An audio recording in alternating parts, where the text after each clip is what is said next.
Vambora? Então abre aí, 1 Samuel, capítulo 16, nós leremos a partir do versículo 10. 1 Samuel, capítulo 16, versículo 10.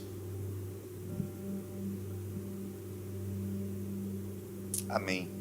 Assim, fez passar Jessé os 7 filhos diante de Samuel. Porém Samuel disse a Jessé: o Senhor não escolheu estes. Perguntou Samuel a Jessé: acabaram seus filhos? Ele respondeu: ainda falta o mais moço. Ele está apacentando as ovelhas. Disse Samuel a Jessé: manda chamá-lo, pois nós não nos assentaremos à mesa sem que ele esteja aqui. Então foram chamar Davi. Ele era ruivo, de belos olhos, de boa aparência. Disse o Senhor: levanta-te e unge, pois ele é o rei. Tomou Samuel um chifre de azeite e ungiu no meio dos seus irmãos. E daquele dia em diante, o Espírito do Senhor se apossou de Davi. Eu vou repetir isso. E daquele dia em diante, o Espírito do Senhor se apossou de Davi. Então Samuel se levantou e foi para Ramá. Irmãos, nessa manhã vamos falar desse menino que estava cuidando das poucas ovelhas do seu pai, fazendo aquilo que ele fazia todos os dias. Só que ele não sabia que aquele dia mudaria a vida dele para sempre. Fazendo algo comum, cotidiano, rotineiro, mas enquanto ele estava cuidando das ovelhas do seu pai, uma reunião estava acontecendo em sua casa. E dessa reunião sairia o futuro rei de Israel. É muito comum nós acharmos que aquilo que nós fazemos não está sendo notado. É muito comum em algum momento da nossa vida nós ficarmos desanimados de fazer coisas que são básicas, que são rotineiras. Afinal, parece que a nossa vida não muda. Estamos vivendo o mesmo ciclo todos os dias. Não estamos sendo notados. Não estamos sendo vistos. E muitas vezes nos sentimos até negligenciados por pessoas que aos nossos olhos nós acreditávamos que elas deviam nos olhar e ver o que nós estamos fazendo. Só que nada pode impedir o que Deus quer fazer na sua vida. No Salmo 139, o próprio Davi vai dizer: todos os meus dias já estão escritos no seu livro. Asaf vai dizer no Salmo 78 que enquanto um menino estava no deserto, cuidando das ovelhas do seu pai, o próprio Deus pegou e colocou no trono. Você não precisa estar em evidência para ser notado. Deus não está preocupado com o que você está fazendo. Ele quer ver a motivação do seu coração. E quando a motivação certa se alinha com os planos e propósitos dele para a nossa vida, ele mesmo cria um caminho para que nós sejamos vistos e o nome dele seja engrandecido através de nós. Eu carinhosamente intitulei essa mensagem como Absorvidos para um propósito. Deus quer fazer você viver o propósito dele nesse tempo. Deus quer fazer de você um espelho para que a glória dele seja manifesta. Mas você tem que entender que isso não vai acontecer quando você estiver em um lugar que você acha que tem que estar. Isso vai acontecer enquanto você estiver nas malhadas. Isso vai acontecer enquanto você estiver nos desertos da vida. Enquanto você se sente sozinho e acha que ninguém está te vendo. É o que Jesus diz: entra no seu quarto, feche a porta, que o Pai que te ouve em secreto, o Pai que te vê em secreto, vai olhar para você. Não se sinta insignificante. Sabe por quê? Deus vê como ninguém vê. E é isso que o profeta deixa muito claro ao estar na casa de Jessé. Israel tinha um rei, e esse rei era Saul. Saul foi o primeiro governante da história de Israel. Ele era um pastor de mulas, de jumentas. E certo dia, uma jumenta, um animal do seu pai, fugiu.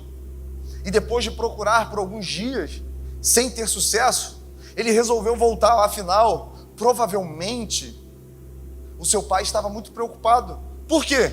Já tinha perdido o animal. E agora o seu filho também estava desaparecido. Então ele vira para o seu moço e diz: olha, vamos voltar para casa, porque meu pai está preocupado. Só que esse moço lembra que naquele lugar que ele estava existia um profeta. E era bem possível que esse profeta pudesse ajudar Saul a encontrar o seu animal. Só que existia uma tradição naquela época que ninguém poderia se apresentar diante do profeta sem oferecer alguma coisa.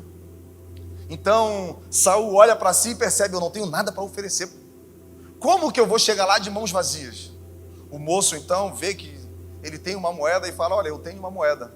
E Saul vai, e a palavra vai dizer que Saul era grande, forte, bonito, que o homem mais alto de Israel batia no seu ombro. Saul tinha todas as características.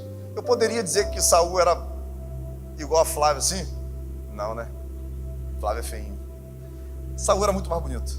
Tinha todas as características daquele que poderia ser um exímio governante.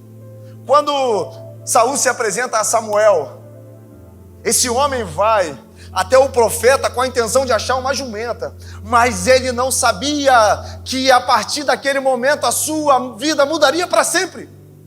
Irmãos, nós não podemos perder essa percepção. Todas as vezes que nós temos um encontro com Deus, todas as vezes que nós nos apresentamos diante dessa graça, a nossa vida pode mudar para sempre. Não podemos nos conformar com o que nós estamos vivendo. Não podemos aceitar a nossa realidade como se ela fosse definitiva. Basta uma palavra de Deus para qualquer cenário na nossa história, por mais adverso que seja, ser transformado. E a vida de Saul foi transformada. Naquele momento, um homem que procurava um animal é ungido rei de Israel. E ele é colocado diretamente no trono. E ele começa muito bem. Algumas correntes vão dizer que Deus não queria que Saul fosse o rei. Mas o nosso Deus não muda. Eu acredito que se Deus ungiu, Deus acreditava, mesmo sabendo o que iria acontecer, que as atitudes de Saul pudessem ser diferentes. E ele começa bem. Começa entendendo que se ele está naquele lugar, é porque o próprio Deus o coloca. Se ele está agora reinando, é porque existia dos céus uma expectativa acerca daquilo que ele poderia fazer. E ele governa, e ele lidera. Israel começa a vencer algumas guerras. Israel começa a prosperar. Só que em um determinado momento, Saul começa a se envaidecer. A raiz de todo pecado é a vaidade. Se a gente perceber, na maioria dos pecados que nós cometemos, o seu início é através da vaidade. É quando eu olho para mim e acho que eu mereço fazer aquilo, porque eu não sou compreendido. Eu posso fazer aquilo porque eu sou uma pessoa tão boa, mas sou tratado tão mal. Eu posso desejar porque eu me dedico tanto, então esse lugar é para ser meu. Perceba que começa quando eu olho para mim. E a partir daí eu quero que as coisas exteriores convertam na minha direção. E foi assim que aconteceu com Saul. Agora ele começa a ouvir aquilo que as pessoas estão dizendo ao seu respeito. Agora ele começa a atender o anseio das pessoas em relação a ele. Só que foram as pessoas que colocaram ele naquele lugar? Claro que não. Tinha sido o próprio Deus. E quantas são as vezes que Deus nos coloca em alguns lugares e nós erramos em esquecer de quem nos colocou e queremos atender a todo mundo que está ao nosso redor. Queremos ficar bem com todo mundo e esquecemos que mais vale obedecer a Deus do que aos homens. Mais vale continuar fiel ao que Ele me apontou do que ter a opinião das pessoas ao nosso favor. Em determinado momento, depois de ser muito pressionado, Saul resolve fazer um sacrifício, uma atribuição que era do sacerdote. E naquele momento Samuel diz para Saul que o reino dele estava destituído. Irmãos, é incrível porque mesmo Samuel falando daquilo que Deus iria fazer na vida daquele homem, ele não conseguiu entender. E lá no capítulo 16, versículo 1, fica muito claro que mesmo assim Samuel insiste em continuar tentando fazer Saul entender. Quando o próprio Deus vira para Samuca e diz: até quando você vai ter pena de Davi? Até quando você vai ficar de alguma forma interferindo naquilo que eu quero fazer com ele? Vai até a casa de Jessé e unge um dos seus filhos rei, porque eu já escolhi um homem segundo o meu coração. E a resposta de Samuel revela muito do coração de Saul, porque Samuel vira para Deus e diz assim: se Saul souber que eu vou lá ungir o próximo rei, o que Saul vai fazer comigo? Me matar. Olha só, Deus fala que Samuel está protegendo Saul, mas Samuel diz que se ele for, Saul ia matar ele. Samuel tinha uma aliança com ele, mas ele não tinha uma aliança com Samuel. Quantas são as relações que nós insistimos em manter, mesmo sabendo que essa pessoa ao nosso redor não tem uma aliança com a gente, não está querendo se envolver com o que Deus quer fazer na nossa história, e nós achamos que com as nossas forças, com as nossas habilidades, nós vamos de alguma forma, em algum momento, fazer essa pessoa entender que o que ela está fazendo é errado, e insistimos no erro de gastar tempo com uma pessoa que não quer nada de Deus.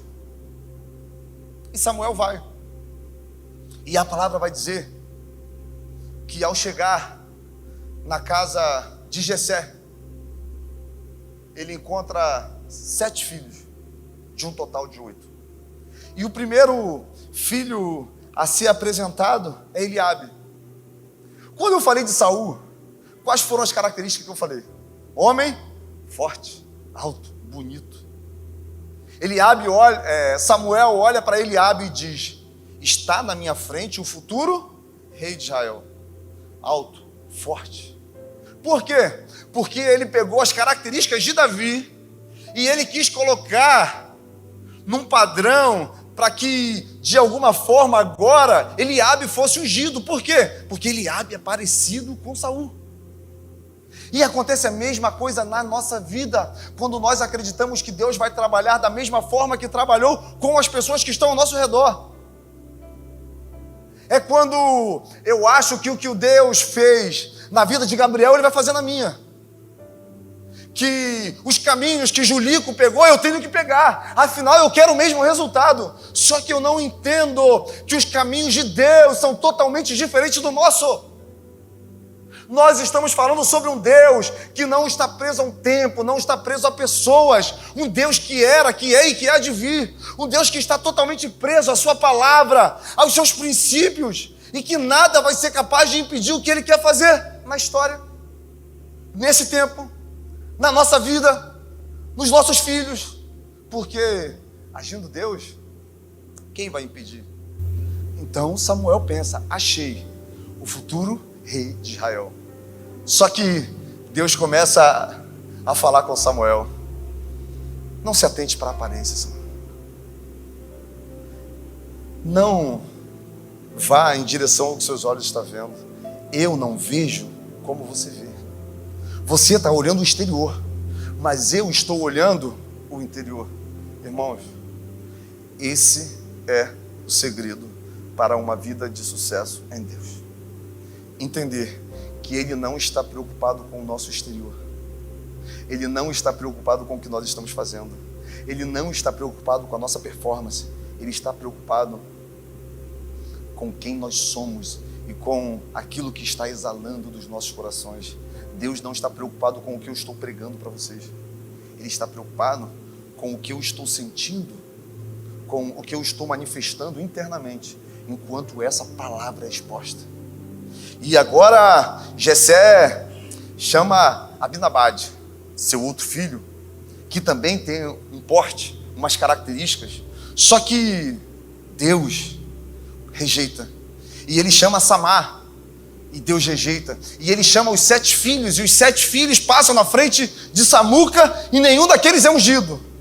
E olha agora a situação do profeta. Deus manda ele viajar até a casa de Jessé, porque daquele lugar sairia o futuro rei.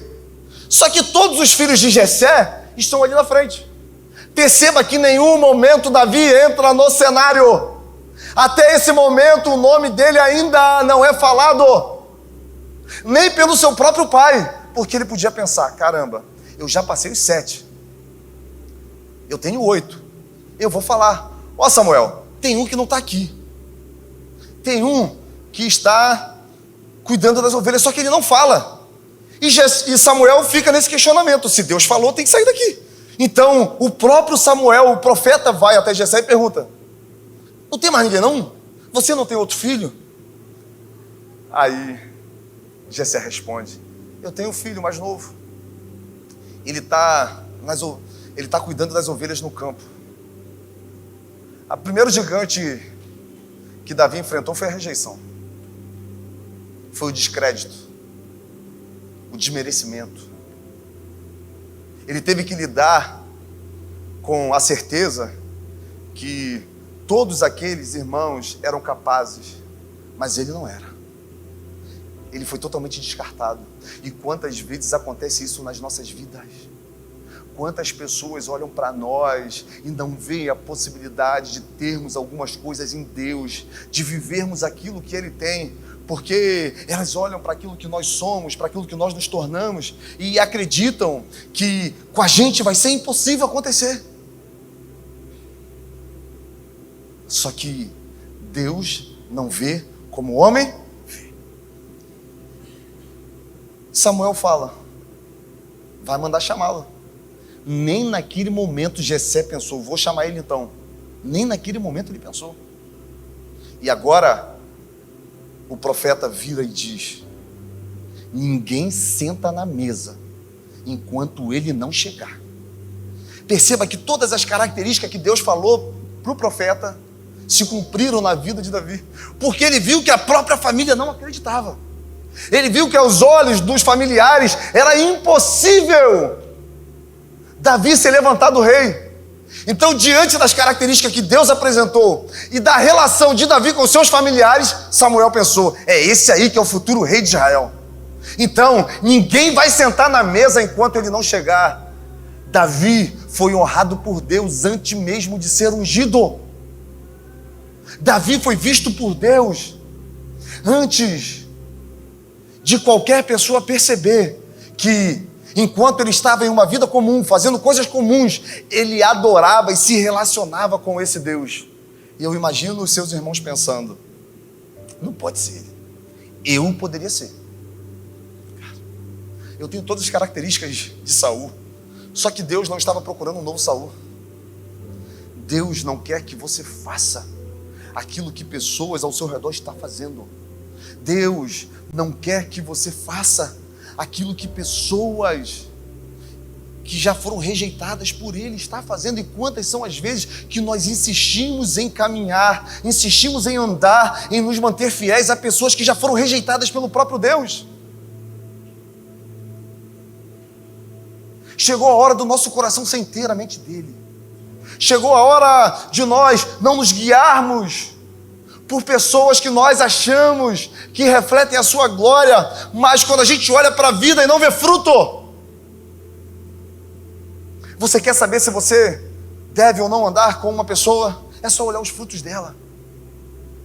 E Davi manifestava frutos enquanto ninguém via. E eu imagino aquele menino chegando na sua casa, olhando seus irmãos todos enfileirados, todos bonitos, arrumados, limpos, e ele estava fedendo, cuidando de ovelha, com cheiro de ovelha, cabelo desarrumado. E agora ele entra, e o profeta manda ele ajoelhar, e o óleo da unção é derramado sobre a vida dele. E a partir daquele momento, aquele menino já é o rei de Israel, mesmo que ele ainda não esteja no trono. E o que acontece com Davi a partir daí? Porque quando Saul é ungido, o que acontece com Saul? Ele vai para o trono. E quando Davi é ungido, sabe o que acontece? Nada. Ele volta a cuidar das ovelhas. Perceba a humildade desse menino. Muitas vezes nós achamos que a unção de Deus sobre a nossa vida vai nos tornar especiais. São pessoas que se deformam porque Deus colocou em algum lugar de destaque. Esse final de semana nós tivemos o Amós. E irmãos, todo mundo que chega recebe uma plaquinha com o nome para a gente identificar.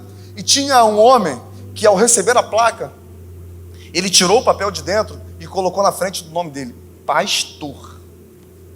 Eu olhei aquilo e eu pensei, meu Deus, ele não sabe que ele vai virar motivo de muitas pregações na igreja. Ele agora vai ser usado, ainda bem que ele não é da nossa comunidade, porque a unção deformou. A unção de alguma forma fez ele se sentir especial. A unção de Deus não pode deformar quem nós somos. Você quer ser o maior? Seja o menor. Você quer ser grande? Sirva aos pequenos. Você quer ter destaque? Se esconda para que Deus apareça através de você. Não é sobre um título, não é sobre algo que vai antes do seu nome, é sobre o seu coração continuar totalmente dependente do Senhor e entendendo que tudo é pela sua misericórdia, porque nós não temos nada a oferecer para esse Deus. E Davi prova isso para a gente, porque sabe o que ele vai fazer no outro dia, depois de ungir do rei? Ele volta para o campo. Só que agora ele volta de uma forma muito diferente, porque a palavra vai dizer assim: e o Espírito de Deus se apossou de Davi. E a trajetória dele continua. Só que agora Davi começa a ser conhecido. Sabe por quê? Porque as pessoas começam a falar daquilo que está acontecendo na sua vida. Ninguém sabia que ele tinha sido ungido rei, senão seus irmãos. Mas logo a seguir, a partir do versículo 14, e depois, irmãos, leia 1 Samuel 16, completo 17, porque é muito lindo. Quando o Espírito de Deus se apossa de Davi, ele continua cuidando das ovelhas. Só que agora a casa Saul, a vida de Saul está vazia, porque Deus tinha saído da vida dele. E quando o Espírito de Deus sai, o que entra? Espírito do diabo, espírito maligno. A casa não fica vazia. Ou nós estamos sendo governados por Deus, ou pelo diabo. E agora, um espírito maligno se apossou de Saul, e ele já não tinha mais paz. Ele já não conseguia mais dormir. Agora, Saul estava angustiado de alma.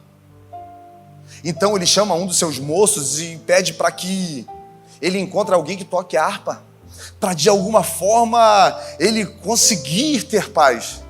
Só que os seus moços falam para Saul: olha, tem um menino da casa de Jessé, o belemita, que ele é um guerreiro valente, ele é um homem de guerra, e ele sabe tocar harpa. E ainda, Deus é com ele. Perceba que as pessoas começam a olhar aquele menino, enquanto ainda cuidava das ovelhas do seu pai. E agora as pessoas começam a ver que Deus é com ele, mesmo ele fazendo aquilo que ele fazia todo dia. O nosso grande desafio como igreja é continuar refletindo Deus nos nossos afazeres diários, nos nossos momentos que achamos que ninguém está vendo, que não está fazendo diferença na vida de ninguém, mas pessoas estão olhando e procurando esse Deus que nós pregamos. Então, no versículo 19, Saul manda uma carta, e eu acho essa carta muito linda, para Jessé, que diz assim: Saul enviou uma mensagem a Jessé dizendo: envia-me Davi, o que está com as ovelhas. Davi já estava ficando famoso, mas continuava cuidando das ovelhas do seu pai. Ele não se deformou em nenhum momento. Quando Deus te colocar onde Ele deseja, quando Deus te chamar para viver um propósito, não deixe seu coração se deformar.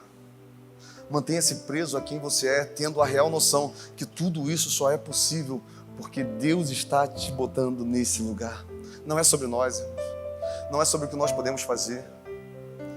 É a glória de Deus se manifestando através das nossas vidas. E Davi vai lá e começa a tocar, tanger a harpa. E aquele espírito imundo imediatamente sai da vida de Saul. Todas as vezes que nós estamos cheios da autoridade de Deus, quando a nossa vida está totalmente possuída pelo Espírito Santo, não há nada que possa fazer com que a nossa vida tenha interferência.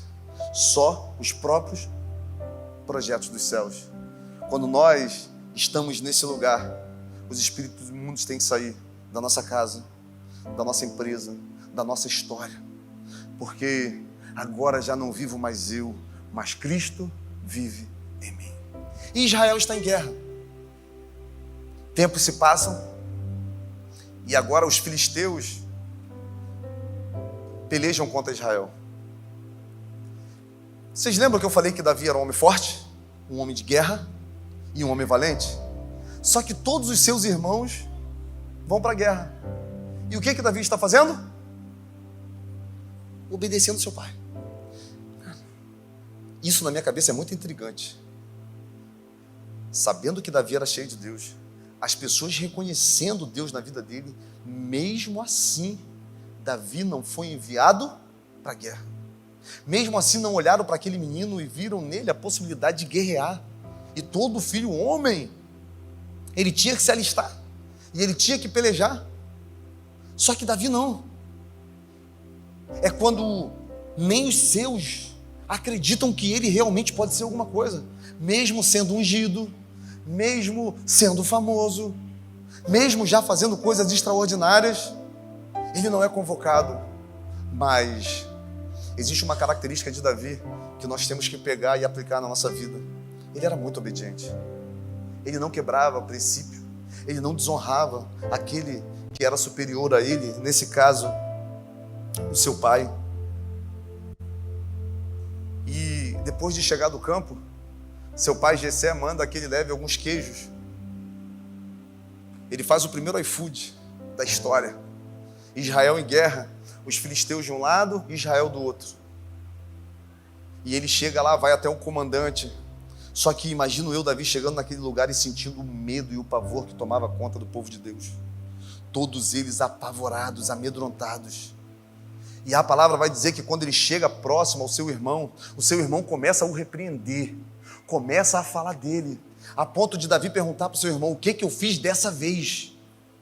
Perceba que essa expressão já denota para a gente uma relação muito complexa dentro de casa, porque ele começa a querer: cara, o que eu fiz dessa vez? Para você estar falando assim comigo, para você estar brigando comigo, eu só vim trazer o que meu pai mandou. E de repente a palavra vai dizer, 1 Samuel 17, a partir do versículo 4, diz assim: saiu do arraial dos filisteus um homem guerreiro, cujo nome era Golias, de Gate, de altura de 6 côvagos, mais ou menos 2,92 metros. Trazia na sua cabeça um capacete de bronze e tinha uma couraça de escamas, cujo peso era de 5.000 ciclos de bronze, mais ou menos 60 quilos. Trazia caneleiras de bronze nas pernas e um dardo de bronze entre os ombros. A haste da sua lança era como o eixo de um tecelão, e a ponta da sua lança era de 600 ciclos, e diante dele ia um escudeiro, 600 ciclos, 6 quilos. Ele parou e chamou as tropas de Israel e disse: por que vocês não vêm para a batalha? Eu sou um filisteu e vocês são servos de Saul. Escolhe um de vocês e vem pelejar comigo. Quem ganhar, o povo vai ser escravo um do outro. Perceba que até esse momento o autor está narrando a história de Davi. Quando chega em Golias, o autor para tudo que ele está fazendo e ele começa a dizer: caramba, o cara tem 2,90 metros, o cara tem uma couraça de 60 quilos, ele tem nos seus ombros mais de 2 quilos de puro bronze, a sua lança só aponta 6 quilos. Ele pega toda a sua energia e foca no gigante que se levantou. É ou não é a mesma coisa nas nossas vidas quando algumas coisas nos sobrevêm?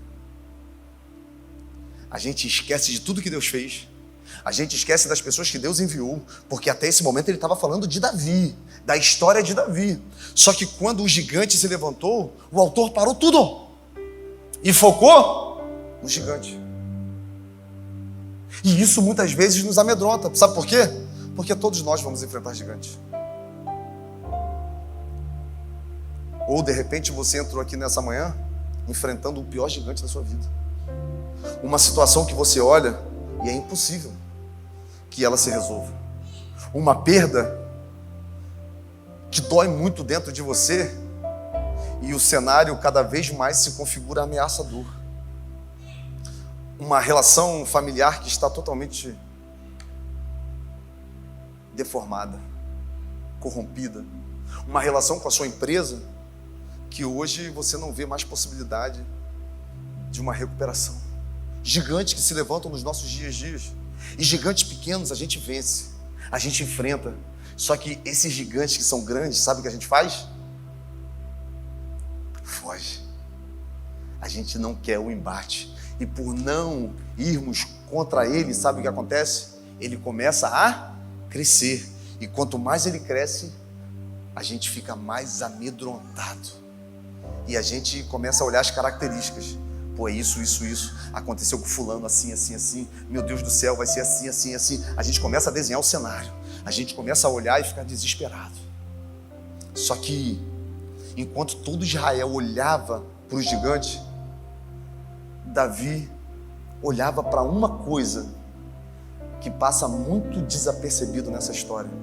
Quando ele fala assim: quem é esse incircunciso?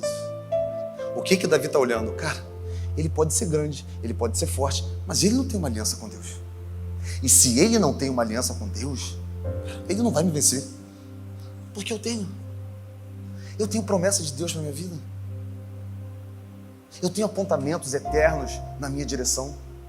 Então, vai ser Golias que vai impedir o que Deus quer fazer na minha vida? Eu fui ungido rei, não estou no trono. Vai acabar aqui?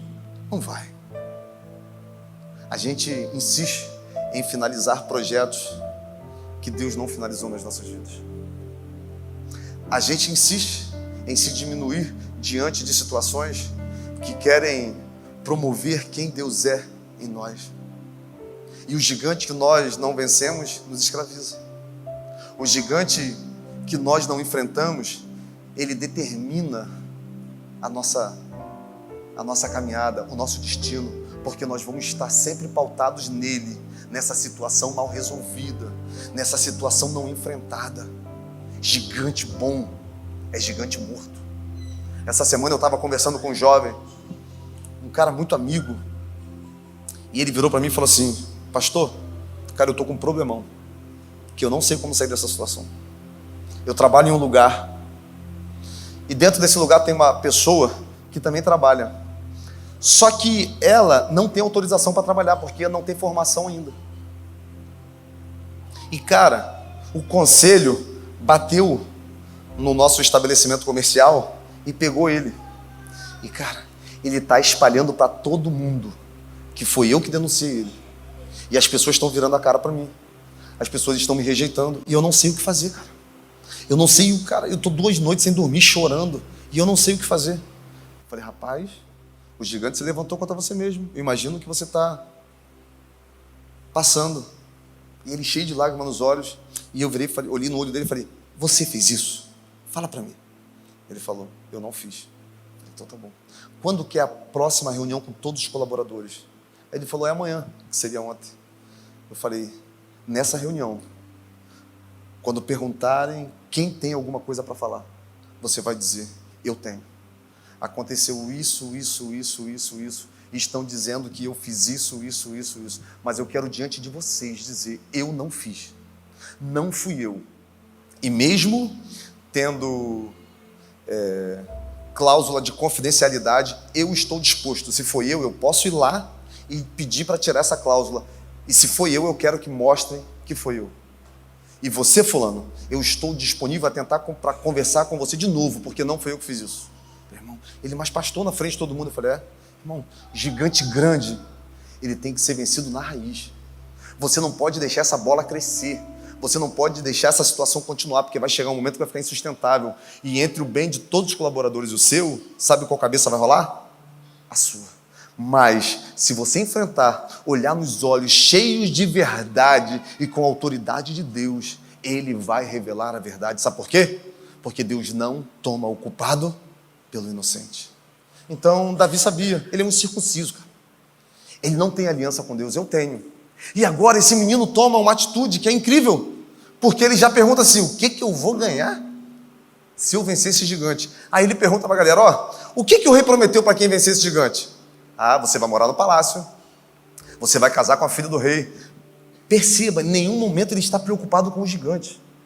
Todo momento ele tem convicção que ele venceria. Então ele vai até Saul e diz: eu vou lutar. Não precisa você se atribular no seu coração, porque eu vou lutar contra Golias. Aí Saul vira e diz assim para ele: olha, esse guerreiro, esse Golias, ele é guerreiro desde a juventude, e você ainda é um jovem. O que Saul está tentando dizer para Davi? O tempo que você tem de vida, Saul tem de guerra. Desculpa, Golias tem de guerra. O tempo que você tem de vida, Golias tem de guerra. Então é impossível você vencer. Você não pode lutar. Aí ele fala: rei, enquanto eu cuidava das ovelhas do meu pai, veio um urso forte, grande, e ele abocanhou uma das ovelhas. E depois veio um leão, e esse leão abocanhou um dos meus cordeiros. E eu fui atrás dele, tirei o cordeiro da sua boca, o feri e o matei. Um menino. Davi, ele é conhecido pela sua força? Davi era conhecido pelo quê? Ser cheio. Aquele menino já sabia que quem lutava as guerras dele não era ele. Aquele menino sabia que era o próprio Deus que pelejava por ele.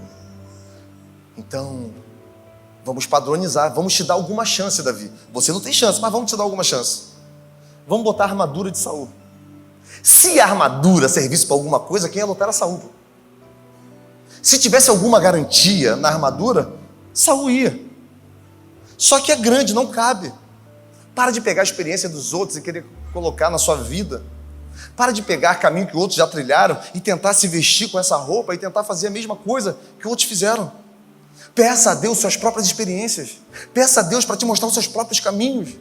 Porque Ele não trabalha de forma de rebanho, Ele trabalha de forma individual. Ele quer fazer com você o que Ele fez na vida dos outros. Só que não vai ser da mesma forma, não vai ser no mesmo caminho. E agora aquele menino vai e pega 5 pedras. E Golias começa a falar: vocês estão de brincadeira. Mandar esse menino, uma criança, para lutar comigo? Cara, Golias não sabia que ele não estava lutando com o menino. Contra quem Golias lutava? O rei ungido por Deus. Davi, aos olhos de Golias, era um menino, mas na eternidade, lá em cima, aos olhos de Deus, ali já estava um rei segundo o seu coração. Você olha para a sua vida e você vê um homem, uma mulher, mas Deus olha e vê filhos e filhas, discípulos dele, homens e mulheres que foram comissionadas para manifestar esse reino aqui na terra.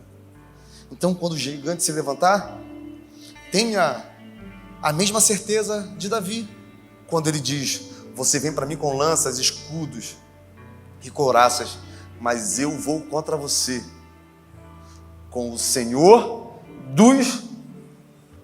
Se Golias soubesse contra quem ele lutava, eu tinha certeza que ele fugiria.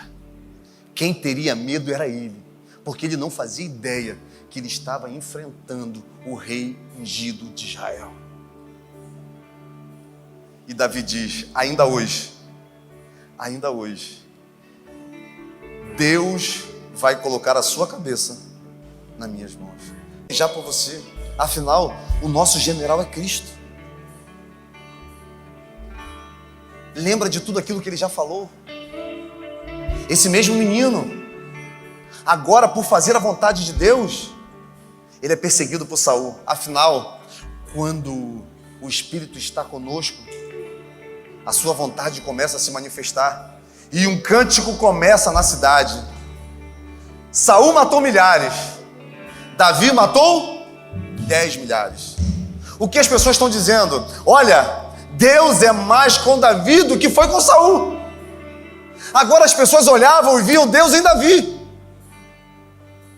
Só que existia uma coisa no coração daquele menino que não se perdeu, que é a obediência. Ele sabia que ele não precisava fazer nada para Deus colocar ele no lugar que Deus queria. E ele foge. E ele corre de Saul. E em determinado momento ele tem a oportunidade, porque a palavra vai dizer que Saul entra dentro de uma caverna para aliviar o seu ventre. E Davi está lá dentro.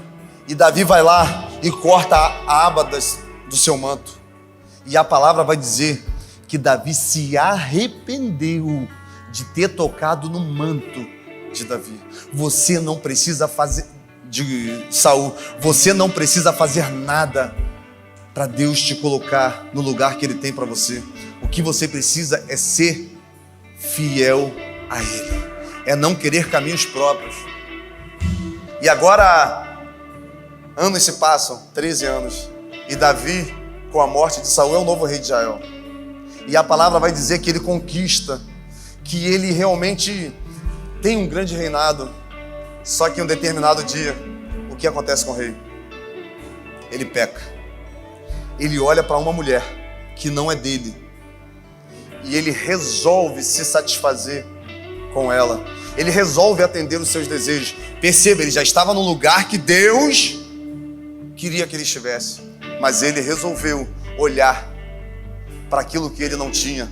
Muitas são as vezes que a gente está em um lugar em Deus onde tudo nas nossas vidas é possível. Um lugar familiar, um lugar de comunhão em igreja. Só que nós insistimos em olhar para fora, para aquilo que nós não temos. E agora aquele homem se torna um adúltero. E logo em seguida ele se torna um assassino. Irmãos, o coração de Davi fica duro. Davi continua fazendo do jeito que ele quer. E eu imagino Deus olhando lá de cima. Até que Natan vai até em direção àquele homem e resolve contar uma história. Existia um homem que tinha uma ovelhinha e ele cuidava com muito amor dessa ovelha. E existia um outro homem que era muito rico, de muitas posses. Esse homem tinha várias ovelhas, tinha vários animais, gado. Esse homem rico olhou para aquele que tinha uma ovelha e desejou aquela. Pegou essa ovelha e matou. Na hora, Davi bate na mesa. Quem é esse homem? Porque eu vou... Natan diz: pô, Davi, é você, cara. Olha o que Natan faz.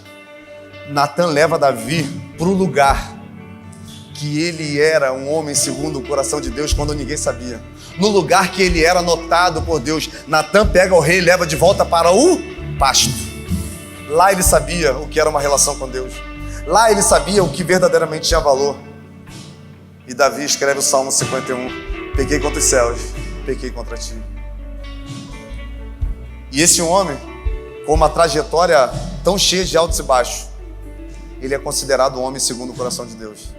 Se fosse no nosso senso de justiça, o homem segundo o coração de Deus tinha que ser José. Afinal, ele conseguiu resistir à mulher de Potifar. Tinha que ser Moisés, por muito menos. Por muito menos. Moisés feriu a rocha. Ele morreu, não entrou na terra prometida. Davi fez o que fez e Deus disse: se você me pedisse mais coisas, eu te dava. Cara, a graça já estava sendo manifestada para o rei. E é essa mesma graça que está disponível para as nossas vidas. Eu não sei como você chegou aqui nessa manhã. Eu não sei quais são os apelos do seu coração ou guerras que você está enfrentando. Talvez você nesse dia esteja em uma dessas fases de Davi. Você se sinta rejeitado. Você não está sendo visto.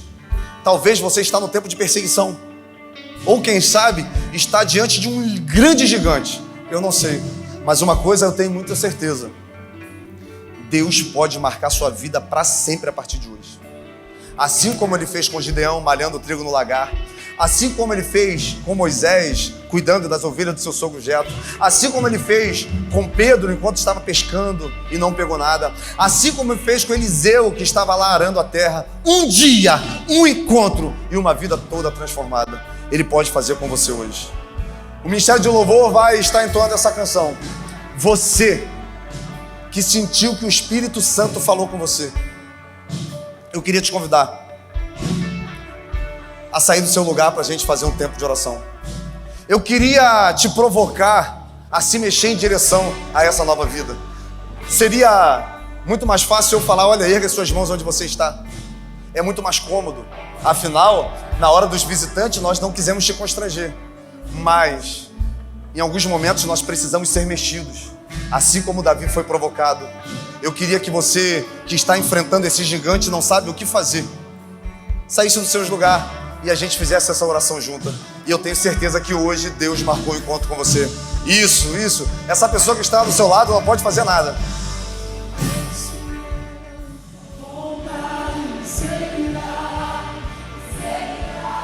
Aleluia, Espírito Santo. Nessa doce manhã onde nós fomos ministrados pela Tua Palavra, um bálsamo de cura, de encorajamento foi derramado na vida desses homens e mulheres. Eu não sei aquilo que eles estão vivendo. Eu não conheço o coração de cada um, nem o que eles estão enfrentando. Mas nesse momento eu quero te pedir que, assim como o Senhor se revelou para Davi, um pai que cura, um pai que é amor, um pai que protege, o Senhor venha se revelar para esses homens e mulheres. Que eles possam entender que eles não estão sozinhos. Em nenhum momento eles foram abandonados. Eles estão sob o cuidado daquele que nunca perdeu uma batalha. Eles estão sendo protegidos por um Deus que pode fazer qualquer coisa. E eu quero te pedir, Pai, que nessa manhã esse amor se manifeste de uma forma sobrenatural na vida de cada um que resolveu se expor e vir até aqui na frente, no lugar de dependência, no lugar, Pai, onde as nossas armas elas são baixadas, onde os nossos achismos começam a perder força dentro de nós. Que o Senhor venha derramar a sua bondade e eles possam ver com os olhos espirituais os gigantes sendo derrotados essa manhã. Que eles possam contemplar aquilo que fisicamente nós não conseguimos ver, o Teu agir sobrenatural na vida deles. Pai, abençoe esse domingo, que nós possamos, em nome de Jesus, desfrutar desse banquete durante todo esse dia. Que o Senhor continue manifestando essa palavra e ruminando dentro dos nossos corações. Ah, Deus, crie caminhos aonde não há esperança. Abra portas aonde não há possibilidades. Faz o novo aonde os nossos olhos não conseguem ver. E em nome de Jesus, nesse domingo, nós teremos uma certeza: Deus mudou a nossa vida para sempre. Vá em paz, meu irmão. Que Deus te abençoe. Que você experimente hoje essa bondade. Que essa graça seja uma verdade na sua vida, na sua família, e a sua vida seja transformada. Vá e tenha a melhor semana da sua vida, em nome de Jesus. Você que pode, eu quero te pedir, aplauda esse Jesus lindo, porque Ele é bom e fiel em tudo aquilo que Ele diz.